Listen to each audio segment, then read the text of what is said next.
Back to our channel friends, मैं सबका अपने चैनल स्टॉक्स फॉर लाइफ में बहुत स्वागत करता हूँ। दोस्तों, ये fill family definite numbers finally आ चुका है ऊंट पहाड़ के नीचे। बोलने का मतलब ये है कि यूएस सीपीआई इन्फ्लेशन क्या करे, हमारे सामने आ चुके हैं। एक्सपेक्टेड जो था दोस्तों उससे भी कम हमें सीपीआई इन्फ्लेशन देखने को मिल रहे हैं, जो अपने आप में दोस्तों बहुत ज़्यादा राहत भरी बात है। बट इसी बीच में दोस्तों बजाज फाइनेंस को लेके दो बहुत बड़ी अपडेट है।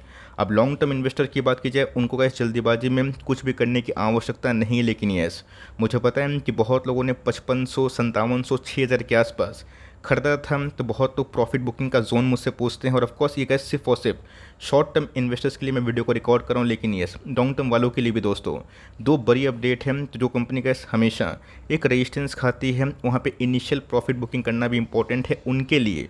तो शॉर्ट टर्म के लिए मार्केट में मैं फिर से रिपीट करना चाहता हूँ, लेकिन जो लॉन्ग टर्म वाले हैं फंडामेंटल के दम पे दोस्तों बजाज फाइनेंस यहाँ से और भी अच्छा परफॉर्म कर सकता है। तो फटाफट दोस्तों जो दो बड़ी अपडेट है और अभी के टाइम रुझान कैसा देखने को मिल रहा है, और कल दोस्तों क्यों बड़ा दिन होने वाला है, उसको मैं अनबाइस्ड होके ज़रूर डिस्कस करूंगा। चैनल फर्स्ट टाइम होंगे सब्सक्राइब कर सकते हैं इस तरह की क्वालिटी कंटेंट को सबसे पहले एक्सेस करने के लिए। Now without dealing knee for time, let's begin.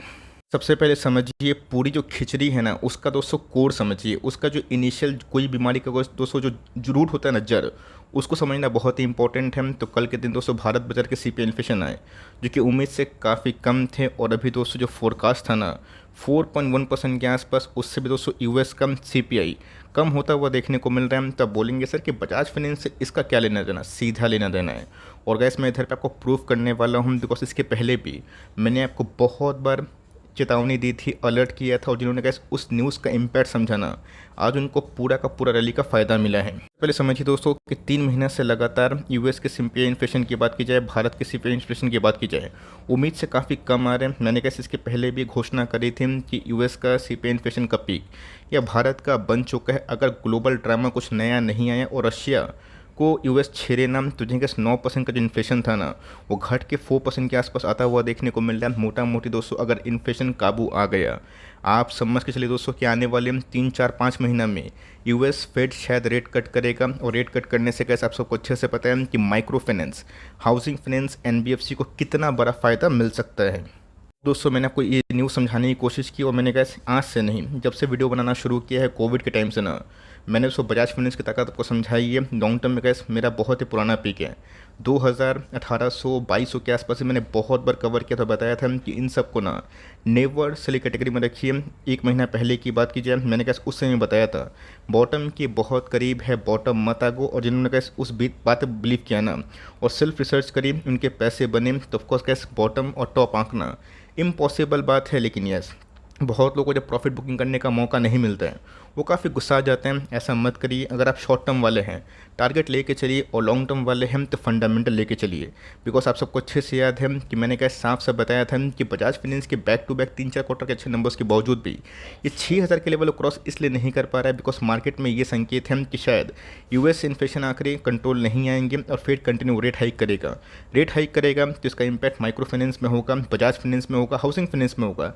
लेकिन जिस दिन गैस आरबीआई ने फर्स्ट एमपीसी जो आउटकम था ना, उसमें पॉज अनाउंस किया था, उसी दिन के बाद से दोस्तों बजाज फाइनेंस एक तरफा रैली करता हुआ दिखाई ज़रूर दे रहा है। ये पहले भी दोस्तों मैंने वीडियो बनाया था, तो ऑफकोर्स ये दिखाना इसलिए इंपॉर्टेंट है कि जो लॉन्ग टर्म वाले होल्डिंग है ना, आप सिर्फ थंबनेल को देख के, टाइटल को देख के डरे ना, ये शॉर्ट टर्म वालों के लिए है। लेकिन यस लॉन्ग टर्म वालों के लिए दोस्तों दो बड़ी न्यूज़ क्या देखने को मिल रही है, फटाफट उसको भी डिस्कस करना इंपॉर्टेंट है। दिन की बात की जाए, बजाज फाइनेंस का एकदम 7200 के लेवल से जाकर रेजिस्टेंस का है।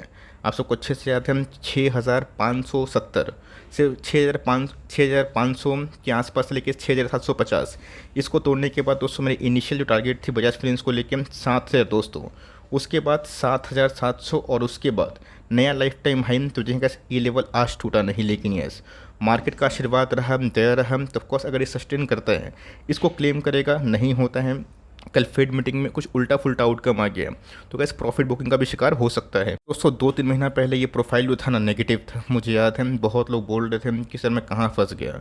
बजाज की कहानी, एशियन पेंट की कहानी, एस्टेल की कहानी पुरानी हो चुकी है। और दोस्तों जाके चेक करें ना, बस 2 महीना में सारे के सारे जो प्रोफाइल थे 1 साल के नेगेटिव से भयंकर पॉजिटिव में आते हुए देखने को मिल रहे हैं, और जो प्रोफाइल दोस्तों गिर के नेगेटिव में गया था ना, आज वो 33% के आसपास पॉजिटिव में होता हुआ दिखाई दे रहा है। कल दोस्तों फेड की मीटिंग आने वाली है, उसका आउटकम आने वाला है। वो रेपो रेट को लेके माफ़ करिएगा, वो यूएस के फेड को लेके रेट को लेके वो क्या डिसाइड करेंगे, क्या अनाउंसमेंट करेंगे, ये तो गैस मुझे नहीं पता। लेकिन अगर उनकी दोस्तों एग्रेसिवनेस अभी भी कंटिन्यू रही तो एनबीएफसी के लिए सेटबैक है।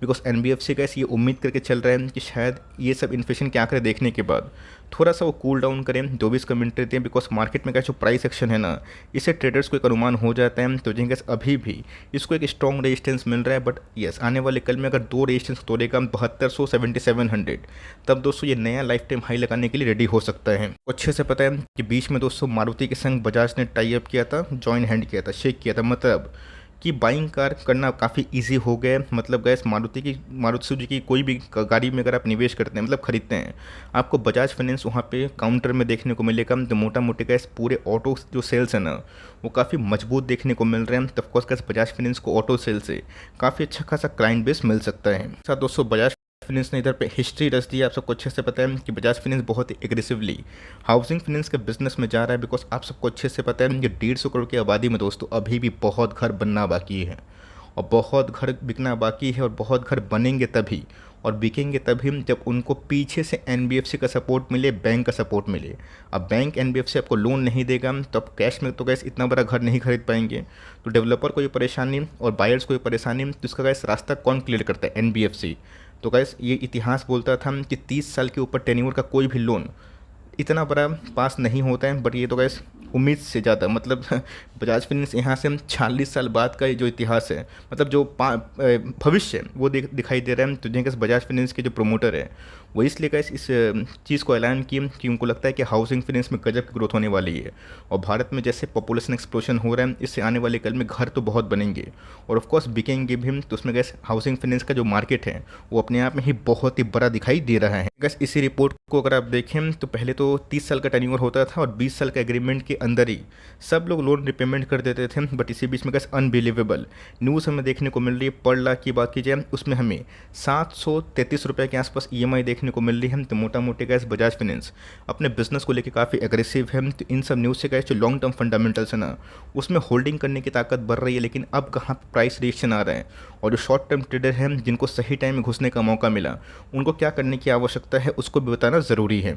मैं फंडामेंटल पे नहीं जाऊंगा, ऑलरेडी मैंने बहुत बार इनकी पीएनएल स्टेटमेंट बैलेंस शीट दिखाया है, आप सबको अच्छे से याद है। सेम दोस्तों जो चार्ट पैटर्न है एस्ट्रल में और बजाज फाइनेंस में देखने को मिला, इसलिए गैस मैं बोलिंजर बैंड को इसलिए पसंद करता हूँ बिकॉज हमें जो विथ है ना वो दिखाई पड़ती है। यहाँ से तो गैस पूरा जो 7000 के आसपास रैली है 10 से 12% ईजिली दोस्तों ग्रैब होता हुआ देखने को मिला। ऑफकोर्स जिनके दोस्तों टारगेट ही थे 7200 के आसपास, वो तो गैस टारगेट से काम करेंगे। लेकिन ये जो कन्फ्यूज़ है, क्या पता है कि फेड कोई उल्टा फुल्टा अनाउंस करते हैं, निफ्टी फिर 500,000 पॉइंट गिर जाए और फिर से 6 महीना का वेट करना पड़े लाइफ टाइम हाई पे। तो यहाँ पे गैस 30% के आसपास ना आप प्रॉफिट को बुक कर लें, और 70% का टारगेट जो है ना 7500 लेके 7700 उसको ले सकते हैं। ये बस उनके लिए है जो शॉर्ट टर्म वाले हैं। मैं फिर से बताना चाहता हूँ, लॉन्ग टर्म वाले होल्ड कर सकते हैं, जैसे कि हम लोग होल्ड कर रहे हैं। बिकॉज हम लोगों ने गैस आज से बजाज फाइनेंस खरीदना शुरू नहीं किया है, बहुत साल हो गए।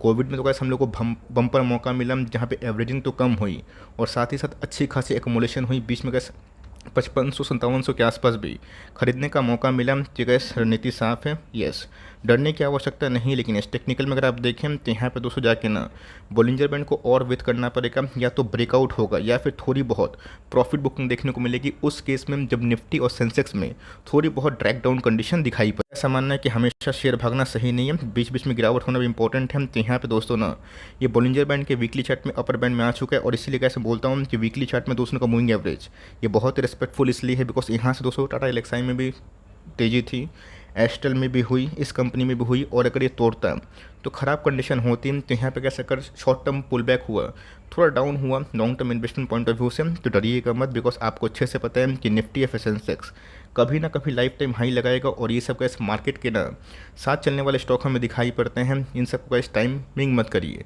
इन सब में टाइम स्पेंड करें। मार्केट में नेगेटिव अफवाह आएगी, पॉजिटिव खबर भी आएगी, बट मोटा मोटी का इस बिजनेस अगर फ्यूचरिस्टिक है ना, दूरदर्शी है, प्रमोटर सही है तो अच्छी बात है। बीच में संजीव बजाज ने उल्टी सीधी कमेंट्री दी थी, अच्छी बात नहीं है। मैं उनको बहुत ही कंपोस्ट मैन समझता हूँ। वो सब दोस्तों मैं एक्सपेक्ट नहीं करता, बट कंपनी अच्छी है। बीच में अगर थोड़ी बहुत प्रॉफिट बुकिंग होती है उसके लिए तैयार रहिएगा। मैंने कहा शॉर्ट टर्म प्रॉफिट बुकिंग का लेवल बता दिया, लॉन्ग टर्म वालों के लिए क्या करना चाहिए वही बता दिया, और दो जो बड़ी अपडेट है उसको ही मैंने बहुत ही स्पष्ट से बता दिया। तो कितने लोगों ने दोस्तों इस मौके पे चौका मारा और सही भाव पे एंट्री करी या फिर एवरेजिंग करी, कमेंट बॉक्स में ज़रूर अपनी खुशी को साझा कर सकते हैं। वीडियो अच्छी लगी तो प्लीज़ लाइक करिएगा, चैनल फर्स्ट टाइम होंगे सब्सक्राइब करके बेल आइकन को प्रेस करना भी ना भूलिएगा। तो गाइस मिलते हैं जल्दी ही, तब तक के लिए bye. Thanks for listening friends, God bless you all.